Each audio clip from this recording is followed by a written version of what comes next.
Pas de réseau, pas de respect particulier. Il tente de s'intégrer en jouant de la musique. Il joue du banjo dans la fanfare de la prison.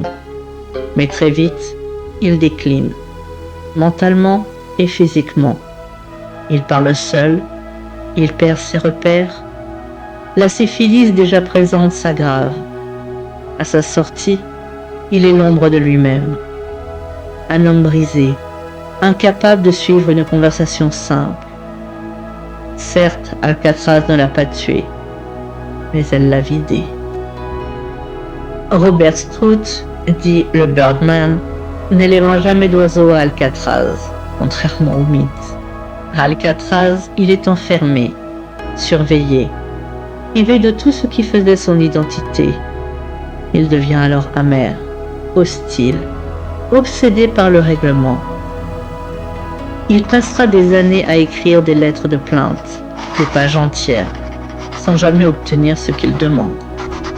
Alcatraz lui enlève ce qu'il restait de contrôle.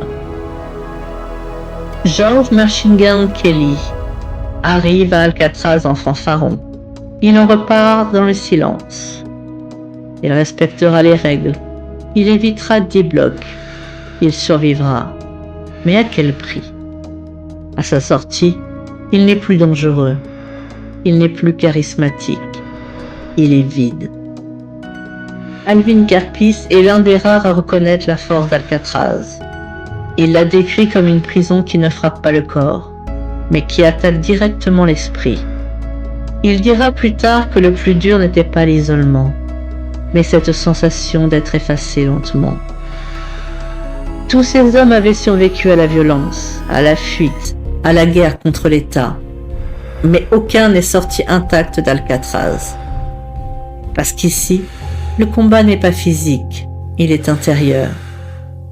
Et quand l'esprit commence à céder, certaines portes s'ouvrent. Officiellement, personne ne s'est jamais évadé d'Alcatraz. C'est la version propre.